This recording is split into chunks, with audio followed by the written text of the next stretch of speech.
L'idée centrale de ce message est qu'il existe des paroles capables de blesser avec une profondeur particulière, non pas parce qu'elles surgissent d'un emportement émotionnel, mais parce qu'elles sont prononcées en pleine conscience. Entendre de tels propos dirigés contre soi implique d'affronter quelqu'un qui agit avec une intention délibérée. Selon la tradition juive, le langage n'est jamais vide. Les mots véhiculent une intention et un sens, et chaque expression renferme une force capable de construire ou de détruire. Lorsqu'une personne parle avec une froideur calculée pour faire mal, elle n'exprime pas seulement un sentiment. Elle révèle une manière de penser dans laquelle le préjudice a été envisagé à l'avance. Cette perspective, présente dans les enseignements anciens de la Torah et du Talmud, met en garde contre le moment où une idée négative cesse d'être une simple pensée pour devenir un projet. Tant qu'une intention nuisible demeure dans l'esprit, elle n'a pas le même poids que lorsqu'elle commence à se concrétiser par des actes. À ce stade, une limite éthique majeure est franchie, car le mal n'est plus hypothétique, mais structuré. Selon ces sages, chaque personne porte en elle différents niveaux de tension interne qui influencent sa manière de parler et d'agir. Il existe un plan visible, lié aux problèmes immédiats et à l'image que nous présentons aux autres. Un autre plus profond, façonné par des héritages émotionnels et des expériences non résolues qui se prolongent dans le temps. Et un niveau caché, composé de désirs refoulés, d'insécurité et d'émotions rarement reconnues ouvertement. Lorsque ces dimensions ne sont pas examinées avec honnêteté, il devient facile de projeter ces conflits intérieurs sur autrui, en faisant des autres les réceptacles de frustration dont l'origine est en réalité interne. C'est pourquoi la tradition rappelle également qu'une réponse sereine peut désamorcer la tension, tandis qu'une réaction agressive tend à l'intensifier. Cet enseignement ne prône ni la soumission, ni le silence face à l'injustice, mais la capacité de choisir consciemment comment répondre. Garder son calme dans certaines situations est une forme de force. Cela évite d'alimenter le cycle de la confrontation et prive l'agresseur de la satisfaction d'entraîner les autres à son niveau d'hostilité. La projection est un mécanisme psychologique par lequel une personne transfère sur les autres ses propres émotions non résolues, telles que l'insécurité, la culpabilité ou la colère. Ce phénomène, reconnu depuis des siècles par les penseurs de la tradition juive, n'est pas anodin. Avec le temps, il peut se transformer en mépris. Contrairement à la colère, qui reconnaît encore l'humanité de l'autre, le mépris consiste à le considérer comme inférieur et à nier sa dignité. Lorsque ce sentiment s'enracine, les barrières morales qui freinent habituellement le mal intentionnel s'affaiblissent, laissant place à une cruauté calculée. Les enseignements juifs soulignent l'importance de créer des limites afin de prévenir la transgression éthique. Pourtant, certaines personnes érigent des défenses internes qui protègent leurs attitudes nuisibles au lieu de les remettre en question. Elles réinterprètent alors les actes d'autrui de manière négative et construisent un récit dans lequel elles se perçoivent toujours comme des victimes. Ce processus fonctionne comme une préparation psychologique qui facilite la justification de comportements blessants sans éprouver de culpabilité. Lorsqu'elles reconnaissent finalement avoir agi avec l'intention de nuire, en utilisant des phrases qui admettent qu'elles savaient ce qu'elles faisaient, il ne s'agit pas simplement de sincérité, mais d'une affirmation de contrôle. Elles communiquent que la souffrance infligée était délibérée et que le bien-être de l'autre n'était pas une priorité. La tradition avertit également que l'intention malveillante a un poids profond, car elle implique un investissement émotionnel dans la planification du mal. Après avoir franchi cette limite, certaines personnes tentent de protéger leur image d'elles-mêmes en déformant les faits. Elles peuvent minimiser ce qui s'est passé ou remettre en question la perception de la personne affectée, en suggérant qu'elle exagère ou interprète mal la situation. Cette forme de manipulation vise à semer le doute et à éviter d'affronter sa propre responsabilité. Selon d'anciennes réflexions rabbiniques, derrière ces comportements se cache souvent un désir de supériorité plutôt qu'une volonté de réconciliation. La guérison et la croissance de la personne blessée menacent ce sentiment de domination, ce qui explique la réapparition de tentatives subtiles de déstabilisation. C'est pourquoi la rancœur est comparée à un poison qui finit par nuire à celui qui l'entretient, car la maintenir exige de soutenir une tension interne qui érode à long terme. Le tort qui t'a été causé visait à apaiser le conflit intérieur de celui qui l'a provoqué. Lorsque cela ne se produit pas, l'inquiétude apparaît et ta guérison devient un élément qui déstabilise son récit. Te voir te reconstruire démontre que son influence sur toi n'a jamais été absolue. Si ce message résonne en toi, c'est parce que tu recherches plus que du réconfort. Tu veux de la compréhension et des outils pour te reconstruire.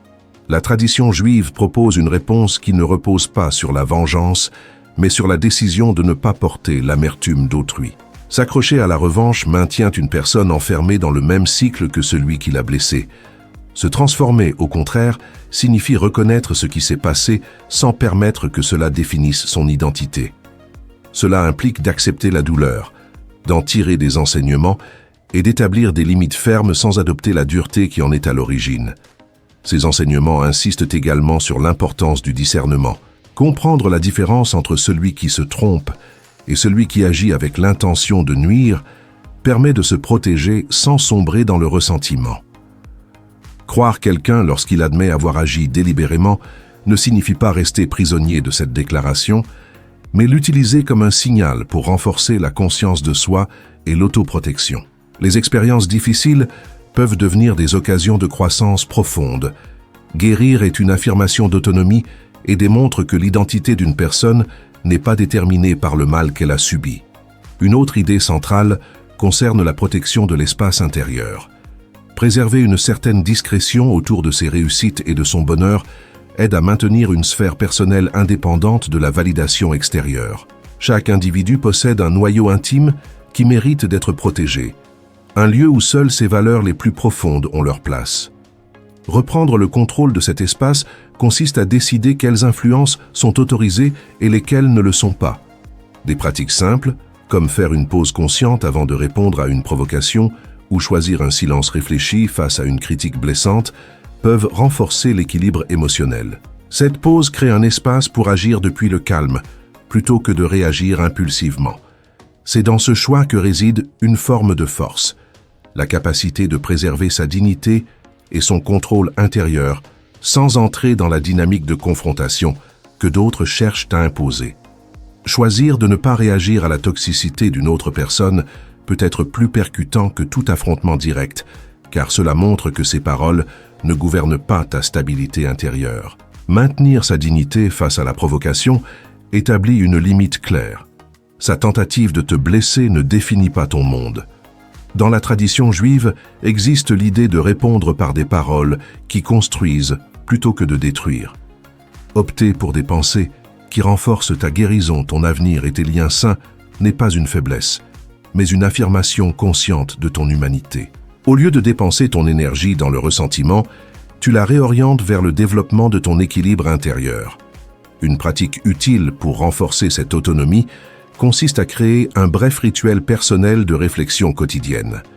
Pendant une semaine, avant de dormir, tu peux noter quelles limites tu as réussi à établir, dans quelle situation tu as privilégié le calme plutôt que la discussion et de quelle manière tu as protégé ton estime de toi. Notez même de petits progrès, comme te retirer d'une conversation nuisible ou refuser de répondre à une provocation, permet de visualiser un progrès réel et continu. Ce suivi rend la transformation tangible et renforce le sentiment de contrôle sur tes décisions. Un autre principe précieux consiste à filtrer tes réponses en te demandant si ce que tu vas dire apporte quelque chose de positif à ton bien-être. Si une réaction ne fait qu'alimenter le conflit sans contribuer à ta paix ni à ta clarté, choisir le silence peut être une décision stratégique.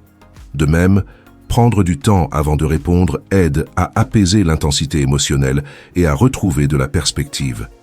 La distance temporelle entre le stimulus et la réaction favorise des réponses plus conscientes et évite des actions impulsives susceptibles de provoquer ensuite des regrets. La guérison se renforce également en compagnie. Partager ces expériences avec des personnes de confiance ne signifie pas raviver la douleur, mais transformer le vécu en apprentissage collectif. Les traditions communautaires juives soulignent que certains processus humains se soutiennent mieux lorsqu'ils sont traversés avec d'autres. Chercher du soutien, échanger des récits et écouter différentes perspectives crée un réseau qui répartit la charge émotionnelle et facilite la guérison. Dans cet échange, L'expérience individuelle cesse d'être un fardeau isolé pour devenir une source de compréhension partagée. Partager la douleur dans un environnement sûr peut transformer une expérience lourde en une source de force collective. Parler de son propre processus de guérison n'est pas une quête de compassion, mais la création d'un réseau de soutien où d'autres trouvent aussi de l'espoir. Dire « j'ai traversé cela et je continue d'avancer » transmet un message qui inspire la résilience. Souvent, les blessures que nous affrontons s'inscrivent dans des schémas émotionnels qui se répètent au sein des familles. Lorsque tu décides d'interrompre ce cycle et de choisir la guérison plutôt que sa reproduction, tu produis un changement qui influence non seulement ta vie, mais aussi l'histoire qui se poursuit après toi. C'est une manière d'affirmer que certains conflits ne doivent pas être hérités. Il existe également un niveau plus intime de charge émotionnelle, des aspects de nous-mêmes que nous évitons de reconnaître. Explorer ces zones internes permet de comprendre quelles vulnérabilités ont été exposées et quelles limites doivent être renforcées. Cela ne signifie pas assumer la faute de ce qui s'est produit, mais développer la conscience et les outils nécessaires pour mieux se protéger à l'avenir. Dans ce sens, les anciens enseignements sur l'établissement de clôtures symboliques peuvent être interprétés comme la nécessité de créer des limites claires. Partager des informations personnelles seulement avec des personnes dignes de confiance. Ne pas justifier chaque décision devant ceux qui ne contribuent pas à ton bien-être et restreindre l'accès à ceux qui ont démontré des comportements nuisibles. Ces mesures sont des formes de soins de soi qui préservent la stabilité émotionnelle. La discrétion joue également un rôle important. Garder certains accomplissements et aspects de la vie dans une sphère privée aide à préserver la tranquillité et à réduire les interférences extérieures. Être sélectif dans ce que l'on expose renforce le sentiment de sécurité personnelle. Pour consolider cette approche, il peut être utile d'adopter de brèves routines d'affirmation quotidienne qui rappellent la priorité de la paix intérieure et la confiance en sa propre valeur. Répéter consciemment ces idées contribue à façonner des habitudes mentales plus solides face à l'adversité. Il est aussi essentiel de reconnaître les signes de manipulation qui cherchent à déformer la perception des faits. Lorsqu'une personne tente de nier ce qui s'est passé ou de le minimiser, consigner les conversations importantes et conserver des références objectives peut aider à maintenir la clarté. Cette démarche ne vise pas à alimenter les conflits, mais à préserver la confiance en sa propre mémoire. Enfin, de même que de nombreuses traditions soulignent la valeur des témoins dans les décisions importantes, disposer de personnes de confiance qui écoutent et valident ton expérience renforce le lien avec la réalité et prévient l'isolement émotionnel.